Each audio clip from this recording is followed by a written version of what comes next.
A Rádio Alto Minho e a Rádio S, em conjunto, entrevistam todos os candidatos à Câmara Municipal de Viana do Castelo para as eleições autárquicas do próximo dia 26 de setembro. Hoje, a entrevista é com o candidato apoiado pelo Partido Aliança, Rui Martins.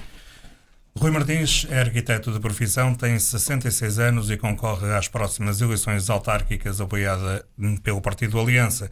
Com experiência autárquica, Rui Martins foi vereador independente entre 1989 e 1993, no mandato do social-democrata Carlos Branco Moraes, e posteriormente, em 1994, integrou como vereador do Planeamento, Gestão Urbanística e Ambiente a equipa do então autarca socialista Defensor Moura. Arquiteto Rui Martins, obrigado por aceder ao convite da Rádio Alto Minho e da Rádio S para esta entrevista sobre as autárquicas 2021. Antes de passarmos às linhas gerais do seu programa de ação, queria-lhe perguntar porque é que decidiu avançar agora para uma candidatura à Câmara Municipal de Viana do Castelo. A decisão de avançar para a candidatura tem a ver com algum sentido de frustração que estou a verificar ao longo do meu percurso de vida. Fizeram um bocadinho de referência que eu entrei na vida política um pouco antes do mandato do Dr. Branco Moraes, ainda fiz parte da Assembleia Municipal, com o desafio do engenheiro Fernando Seixas, na altura, que era um empresário e um homem distinto aqui em Viana. Senti-me muito honrado em poder participar na equipa do Fernando Seixas. Fomos confrontados com a maior maioria absoluta do PSD, ao fim de 14 anos, e sofremos uma derrota significativa. Mantivemos-nos, no mandato do Branco Moraes, que eu considero que foi um mandato muito significativo. Por uma série de medidas que foram introduzidas, penso que ele teve o grande mérito de ser inovador, por exemplo, no plano diretor municipal, etc. É evidente que um primeiro passo que estava a ser dado cometeram erros gravíssimos, e também um pouco pela personalidade do Branco Moraes, que era um homem, de facto, um lutador, um homem com imensa capacidade de trabalho, mas com uma excessiva convicção pessoal de determinados valores. Ora bem, isso levou-nos a assumir uma atitude, digamos, de oposição construtiva, e que se veio a traduzir numa derrota do Dr. Branco Moraes e o fim de uma dinastia de 18 anos do PSD. Devo dizer que a equipa liderada pelo Dr. Defensor Moura, que entrou na Câmara, era uma equipa de independentes. Eu entrei nessa candidatura como independente, tal como o Dr. Branco Moura, o Dr. Defensor Moura, etc. Ora bem, a mim o que me custa ver é que ao fim de 28 anos as promessas não tenham sido cumpridas. E, portanto, é um dever que eu tenho perante Viana. Será também uma das últimas tentativas que irei fazer por contribuir para mudar Viana. Fico profundamente chocado quando verifico que as promessas feitas em 93 não foram cumpridas. É essa a razão que me leva a estar presente.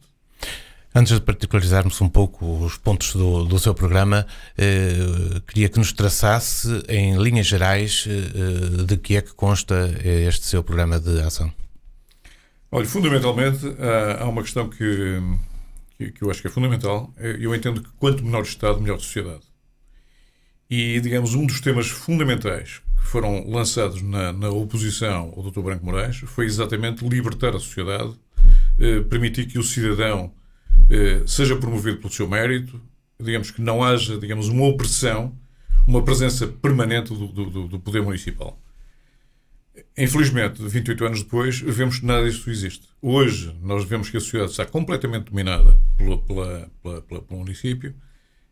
O município tem uma atitude omnipresente em tudo, na vida do cidadão, na vida da empresa, na vida do associativismo, etc. Penso que isto é péssimo, porque o papel que o município deve ter é essencialmente o papel de pedagogia, de incentivo, mas retirar-se o mais possível da vida.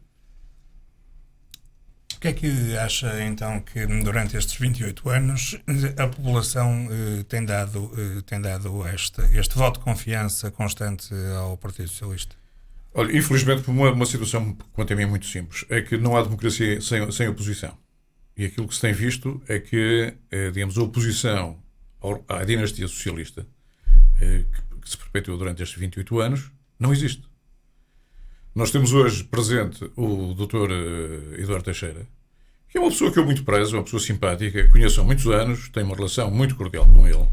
Tenho imensa pena que ele não dê um enfoque especial à sua atuação enquanto deputado e que hoje esteja mais uma vez a insistir num modelo que eu penso que está ultrapassado. O PSD, desde 2008 até hoje, caiu de 24% para 12% de representatividade. Isto é gravíssimo. Nós não nos podemos esquecer que as eleições vencem-se com 4 anos de antecedência. No trabalho do dia-a-dia. Não é com 2 meses de antecedência relativamente ao ato eleitoral. E aquilo que se vê é que, infelizmente, o PSD tem sido um desastre completo enquanto oposição, enquanto partido liderante da oposição. E é isso que se está a traduzir numa incapacidade de criar alternativas ao próprio PS. O PS, infelizmente, está anquilosado por uma governação de 28 anos que não permite, também por uma visão absolutamente errada, não é? De se fechar em si mesmo, de ser autista relativamente à sociedade e, portanto, não caminhar para um modelo que está a ser repetido todos os anos, todos os dias. Há pouco estava a falar de promessas não cumpridas que o levam a apresentar esta candidatura. Quer especificar o que é que foi prometido que não foi cumprido, com certeza? Eu tenho aqui uma pequena cábula que ainda há dias tive a oportunidade de apanhar nos meus arquivos documentação da candidatura de 93. E posso-lhe ler algumas coisas. O PS propunha-se combater o déficit democrático e o autoritarismo, a subserviência e o seguidismo perante o governo, a incapacidade de liderança do alto domínio, o afrontamento dos investidores, a hostilização dos pequenos industriais, a política de habitação como impedimento à fixação dos vienenses na sua própria terra,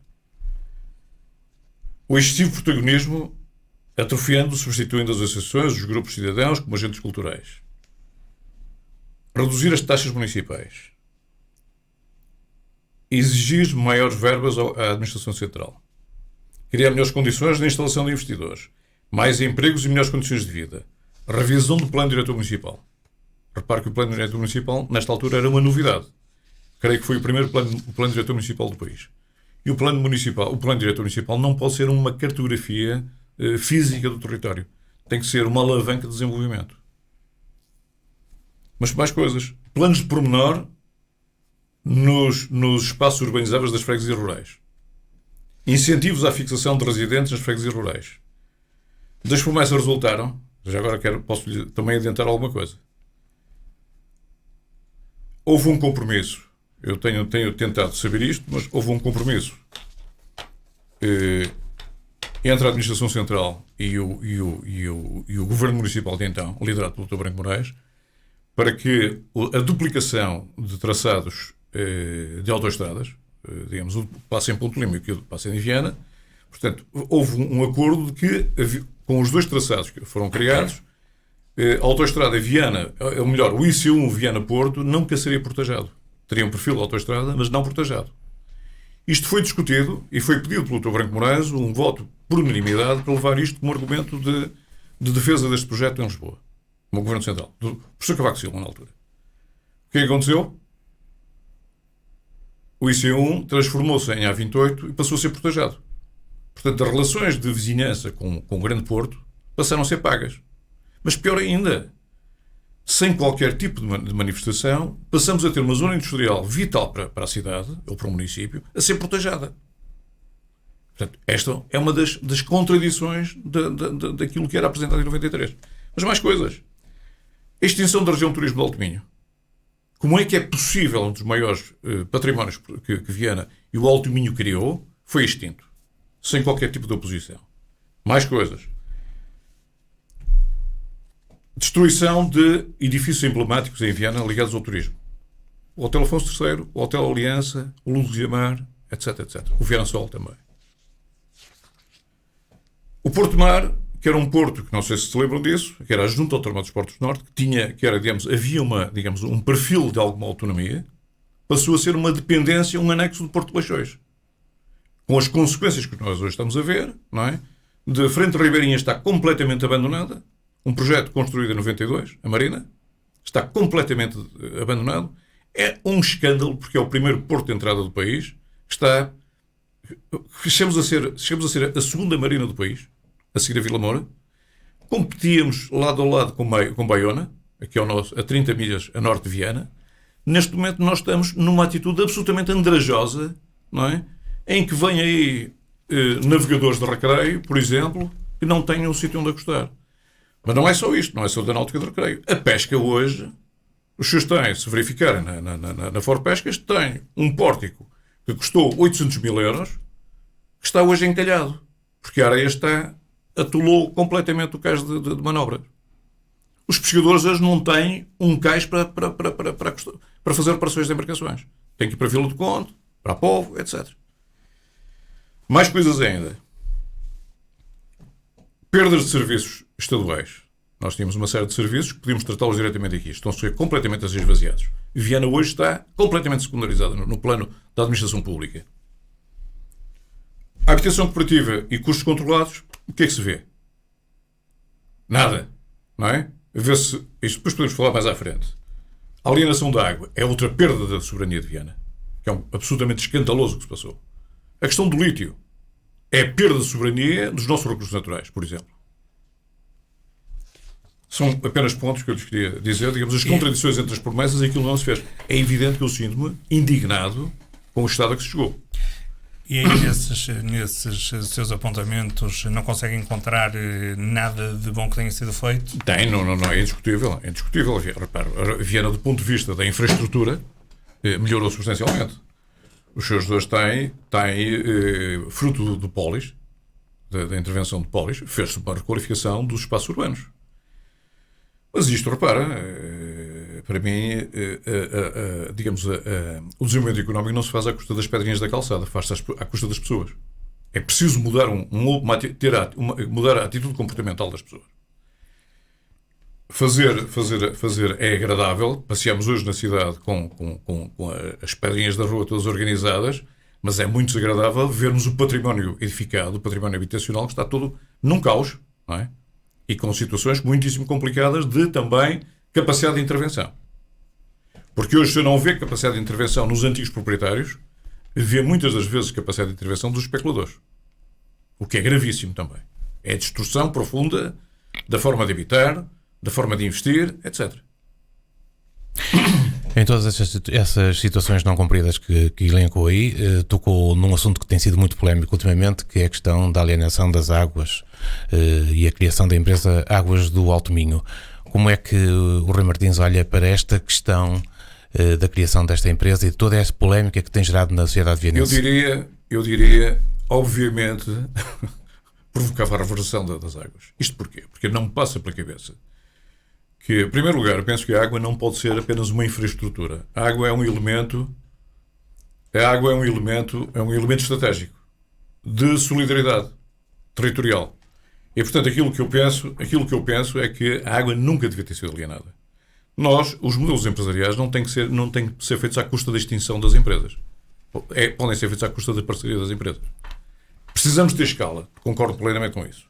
Agora, nós não temos que perder o domínio e a soberania de uma empresa municipal para se integrar numa empresa pública. Eu não sei qual vai ser o futuro disto. É a mesma coisa do Porto Viana, não é? É o problema das autoestradas. É o problema da Raso Lima. Portanto, tudo isto, digamos, são perdas de soberania que o município está a ter. É o Alto Minho, por exemplo, não é? A região de turismo do Alto Minho. Que hoje somos lastro apenas da região norte. Quando nós podíamos ser parceiros, como sub-região, de uma região norte. Podíamos ter uma identidade própria.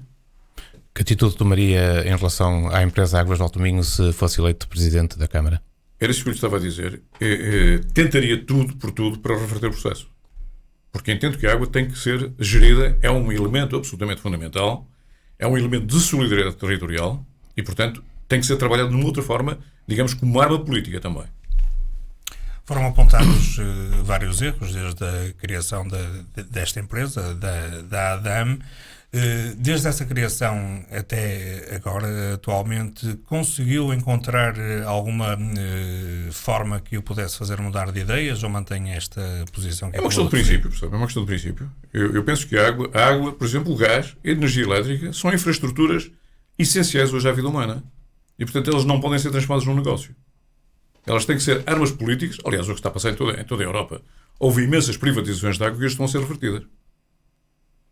Porque a água, porque as infraestruturas, não é possível uma pessoa que vive em algumas zonas da cidade ou em algumas zonas do município, por exemplo, pagar gás, não ter gás natural. Portanto, tudo isto podem ser fatores de equilíbrio. Eu, para viver em São Lourenço da Montaria, tenho que ter benefícios que não me penalizem para estar a viver em São Lourenço. Ou se estiver a viver em Barroselas ou em Lenenses. Não é? E, portanto, penso que as infraestruturas têm que ser elementos de solidariedade.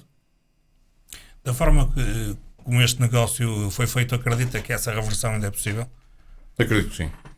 Acredito que sim. É evidente que são questões de natureza jurídica que têm que ser discutidas. Mas acredito que é possível fazê-lo. Arquiteto, não queria deixar passar em claro aqui um aspecto que também acabou por levantar aqui algumas questões. Foi o facto de o arquiteto ter sido anunciado como candidato pelo Nós Cidadãos e acaba a concorrer pelo Aliança. O que é que se passou aqui neste processo? Permita-me fazer um primeiro esclarecimento, que aliás, há bocadinho falhou-me, fruto da pouca experiência que tenho nestas andanças, que é um agradecimento coletivo, digamos, do movimento de cidadãos em que estou envolvido. Eu sou cabeça de lista à Câmara Municipal e, portanto, estou aqui, digamos, a falar em nome de um coletivo. Somos um movimento de cidadãos independentes e, portanto, desde o início nos apresentamos como tal. É essa a tónica fundamental de toda a nossa candidatura. Devo-lhe dizer, de cidadãos independentes e com uma leitura muito clara do que são os órgãos locais.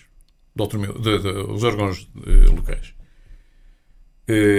Isto porquê? Porque uma das questões que eu defendo é que, se nós não cumprimos o nosso programa, devemos ter uma Assembleia Municipal, que não deve ser uma caixa de ressonância da Câmara, que nos demita. Nós não podemos aceitar que os diversos órgãos sejam dependentes ou sejam caixas de ressonância. E, portanto, quando convidamos, eu gostava digamos, de falar sempre no plural, porque é um movimento. Quando convidamos o professor Agostinho Gomes, que é um homem de enorme qualidade, é um homem que conseguiu guindar uma escola rural a um patamar de notoriedade nacional, de Lenenses, quando convidamos, a questão essencial que lhe colocamos foi Agostinho Gomes, o senhor propomos-lo para candidato à Assembleia Municipal com uma visão de total autonomia relativamente à Câmara e posição crítica, parceiros, mas crítico. Se nós não cumprimos com este acordo, com esta aliança que queremos fazer com os municípios, para o futuro, queremos que seja a própria Assembleia Municipal a pôr em causa a nossa viabilidade e a nossa razão de ser. Estava a fazer uma pergunta sobre... Que foi apresentado como... Sim, senhor.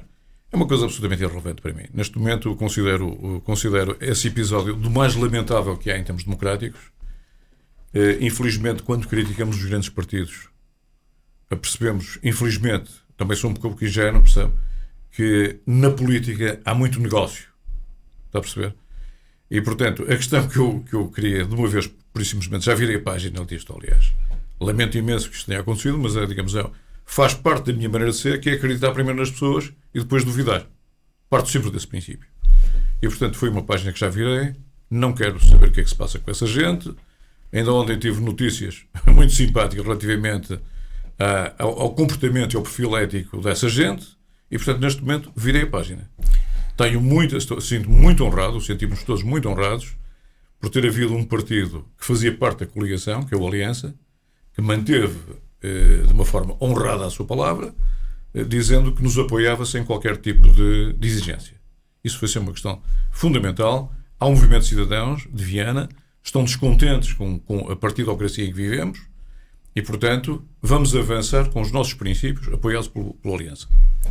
Mas apesar de dizer que já virou essa página, não acredita que essa página o poderá prejudicar de alguma forma nestas eleições? Penso que não, percebe? Porque as pessoas vão se percebendo da fraude em que estamos envolvidos. E, portanto, quando isso acontece e quando há transparência, penso que o eleitorado vai compreender e vai nos apoiar. Isto não poderá... Aliás, devo dizer que tenho notado, evidente que a nossa relação de contactos é sempre restrita, mas tenho notado uma onda de simpatia absolutamente extraordinária vinda de todos os quadrantes políticos. Desde o PSD, ao PS, PC, tem havido uma onda de simpatia muito interessante, que às vezes até me comove, não é? Porque não imaginava que tal pudesse acontecer. Sim, mas aqui a questão é que poderá, por exemplo, o eleitorado estar a votar, ou seja, no Nós Cidadãos, a pensar que está a votar no Rui Martins e poderá prejudicá-lo nesse sentido. Pode haver alguma confusão, percebe? Vamos trabalhar no sentido de esclarecer, porque de facto é uma questão que de forma alguma me quero identificar com essa gente.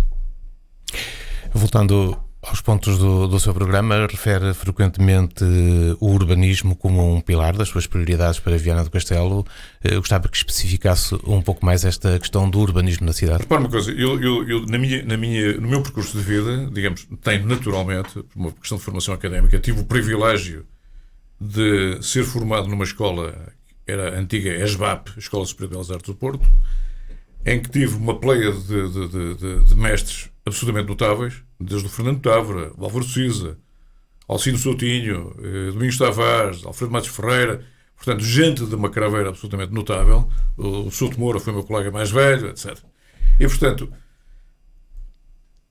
tendo havido ou não tendo havido interação, beneficiei de um ambiente formativo absolutamente notável. É evidente que isso marcou o meu percurso de vida como arquiteto. Arquiteto de edifícios, arquiteto também do espaço urbano. Repare, neste momento, é evidentemente que eu penso na questão do urbanismo, mas acima de tudo hoje penso no problema da crise climática. Hoje a crise climática é o ambiente. Hoje o que é aconselhável é que haja diminuição da construção nova, que haja requalificação do que existe, que se preserve o nosso ambiente. O nosso programa é um programa essencial também, para além de pensar na cidade num todo, que não pode ser dividida por Rio Lima. Digamos, a cidade é um tema que, aliás, o Dr. Branco Moraes, lembro perfeitamente de ele ter lançado isso no período em que eu era oposição, falar Viana é um todo. Viana é Viana e Dark. Nós não podemos ter um bairro marginal que é Dark e ter Viana. Portanto, nós temos que pensar a cidade num todo. E para isso tem projetos. Tinha que haver um replaneamento tendo em atenção às questões climáticas. Dark é um espaço absolutamente fabuloso para viver, não é? Agora tem que ser requalificado. Eu fui absolutamente contra o traçado, por exemplo, de acesso ao Porto Mar. Porque foi mais uma ferida que foi criada no ambiente. Não digo que não fosse necessário requalificar a estrada de Castelo Neiva. É preciso. Mas foi uma ferida criada no ambiente, com perspectivas de áreas industriais em cima do litoral, que são gravíssimas, não é? Quando a requalificação da marginal de Dark, associada à pista de remo, que eu ando a defender desde o tempo em que se fez aqui a Marina, eu sou também um coautor daqui da Marina, a pista de remo seria ao longo da marginal de Dark. A cidade tem que viver nas duas margens, o rio não pode separar. Mas quando eu falo em questões de urbanismo, falo, por exemplo, em questões de apoio ao espaço rural. Falo na necessidade, que era um programa, que era uma proposta que eu já fazia em 93, de valorizar Barroselas e Lanheses, que são dois centros rurais de importância extrema, digamos, para apoiar a população do espaço rural. O que é que se fez nisso? Nada.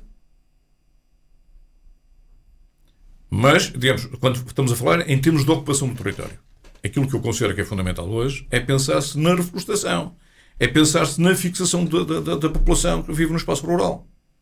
É pensar-se no mercado municipal, por exemplo, que dê resposta de alta qualidade à produção artesanal no campo. Que é uma coisa que não existe. As pessoas hoje não têm condições para trabalhar. Eu ainda há dias visitei a feira de Lanheses e havia uma senhora que estava a vender produtos hortícolas que dizia: ajudem-nos, porque nós, quando vamos vender os nossos produtos aqui em frente à cadeia, às vezes temos que andar em cima das caixas porque a água passa por baixo. Isto é impensável no século XXI, caramba. Quando nós queremos desenvolver o espaço rural, andamos a brincar com isto. Reparem, eu sou do tempo, e opus-me a isso ferozmente, um erro que foi, por exemplo, o emparcelamento aqui na Ariosa Carreço. Mas opus-me, por exemplo, à destruição dos postos leiteiros. Os postos leiteiros eram fontes de financiamento e de subsistência de muitas famílias no espaço rural. Tudo isso acabou. Se nós não tivermos utilidade no espaço rural, não temos paisagem, não temos turismo, não temos ambiente, não é? São estas coisas que... E isso acabaria por beneficiar também a cidade. Não tem mais pequena dúvida. A cidade tem que ser um todo, não é? O território tem que ser todo. Quando se fala nesta treta hoje da coesão territorial, isto é uma treta, não é? Eu prefiro chamar solidariedade territorial. Porque eu tenho que ser solidário com o produtor agrícola de Lanheses, Gerais de Lima, etc. Não é? Quando lhes compro os produtos hortícolas, estou a alimentá-los também. E, portanto, não há um esbatimento das diferenças entre a cidade urbana e a rural. Naturalmente tem que haver identidades próprias, não é? A floresta. O que é que se fez da floresta? Uma das primeiras visitas que o ministro, o nosso querido amigo engenheiro Duarte Silva, quando foi ministro do Mar e da Agricultura, fez a Viana, foi tentar lançar o plano de reordenamento florestal de Santa Luzia. O que é que se fez até hoje? Hoje temos o plano de reordenamento de calhaus em Santa Luzia, de granitos, não é? Porque árvores já não existem. Arquiteto, Viana do Castelo é cidade candidata à Cidade Europeia do Desporto e da Cultura. Tem capacidades para isso? Olha, eu sou um apaixonado pelo desporto, desde miúdo que labuto, digamos, aqui nas margens do Rio Lima, desde na vela, etc. Portanto, eu assisti a tudo isto hoje que hoje se fala com grande pompa e circunstância do Centro do Mar. Eu fui o pioneiro nisso desde o tempo da Mocidade Portuguesa, em que andamos fazíamos velas sem condições nenhumas, percebe? E, digamos, essa luta permitiu fazer o primeiro campeonato do mundo de Vaurian, da classe de vela Vaurian, em 1988. Conseguiu-se, com esse campeonato, digamos, promover Viana um estatuto de reconhecimento nacional em que foi possível fazer a Marina. A Marina foi feita após o Campeonato do Mundo. Campeonato do Mundo esse que permitiu recuperar o Cabedelo e fazer o Aquário. Portanto, tudo isto foi encadeado. Foi um projeto em que eu tive a honra e o enorme prazer de participar em construir um projeto náutico. Sabe? Não tenho dúvidas nenhumas que Viana tem excelentes condições.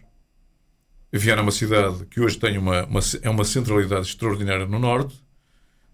Uma dos vetores estratégicos é a nossa relação atlântica com o Porto, mas também aqui com a nossa fronteira. Com Ponte Lima, por exemplo, uma das questões que nós apontamos é a navegabilidade do Rio Lima e o aproveitamento da antiga linha do Lima como ciclovia. Portanto, espaços absolutamente fabulosos, infraestruturas estão enterradas, que é preciso apenas recuperá-las. É que o grande problema de hoje não é construir, é reabilitar e reutilizar. Essa é a minha grande divergência relativamente ao que se passa aqui nesta cidade. Porquê é que se destruiu a Praça de Torres, por exemplo? Porquê é que se destruiu o Luziamar? Porquê é que vai querer destruir o prédio Coutinho? Quando tudo isto é reabilitável. E com custos mínimos para a sociedade. Essa, digamos, é a minha posição, percebe? Hoje o ambiente exige que haja reabilitação e reutilização. Não é este disparate que está para ir a fazer. E em termos culturais, Viana do Castelo é muito mais do que a Romaria da Agonia? Eu penso que sim. Penso que a Romaria da Agonia é empolgante, é uma romaria que a todos nos motiva. Penso que tem que ser afinada. Alguns aspectos têm que ser afinados. Por exemplo, a componente pescatória para mim tem que ter um peso muito mais forte. Mas também, naturalmente, nós somos eu costumo dizer que nós temos tanto de água como de terra. Eu outro dia falava com um amigo que me deu o enorme prazer de participar na lista para a Câmara, que é um veterano da pesca, é um homem, deve ser das pessoas que mais conhece o mundo da pesca. Ele dizia-me isto: Viana tem, digamos, aqui na sua parte frontal, tem águas territoriais, águas que permite sustentar uma comunidade pescatória. Como é que ela hoje vive? Está completamente depauperada. Eu era do tempo em que chegava à antiga doca de pesca e via aquilo pejado de embarcações traineiras. Hoje temos bateiras. Bateiras que permitirão as 2 milhas, não permitirão as 12. E, portanto, isto tem que ser repensado, não é? Como é que é possível, se fizerem uma análise do movimento de cargas do Porto de Viana, um Porto de Viana que tem capacidade para movimentar 1 milhão de toneladas está em 350.000, 400.000 toneladas. Como é que é possível isto? A Doca Pesca, vejam quais são os índices de pescado vendido e descarregado. É uma coisa absolutamente louca. Quando nós temos águas territoriais com riqueza suficiente para alimentar uma comunidade pescatória. Agora, é evidente que quando o desgraçado pescador reclama que num ano de 365 dias só pode ir ao mar 250, tem que haver alguém que o defenda. Isso é o governo municipal que o tem que defender. Estamos quase a concluir a nossa... Desculpe só uma coisa, do ponto de vista cultural, estou convencido que sim. Estou convencido que nós temos agentes culturais magníficos. Eu ainda há dias tive a oportunidade de assistir a um concerto da banda de Barroselas. E fiquei absolutamente fascinado. Primeiro, um grupo notável de miúdos. o que representa uma ocupação dos tempos livres daquela gente fabulosa. Eu pergunto, como é que é possível esta gente não ter, esta gente, a Academia de Música, a Escola de Música do Mestre José Pedro, creio que é assim que se chama, como é que esta gente não é chamada ao longo do ano a um programa intensivo de preenchimento de atos culturais? Eu lembro, por exemplo, as igrejas que nós temos. Têm órgãos absolutamente notáveis, uma acústica notável. A pessoa vai a Londres e vê nas catedrais concertos com orquestras, com corais, etc., que são, para além do ato ecuménico, são atos culturais, que são vendidos, inclusivamente. E, pronto, como é que nós não conseguimos fazer a interação, academia de música, escolas de música, bandas de música, com o nosso património? Isso é possível. Agora, há uma coisa que para mim é fundamental. É incentivar o associativismo e a Câmara retirar-se da tutela. Isso é que parece que é fundamental.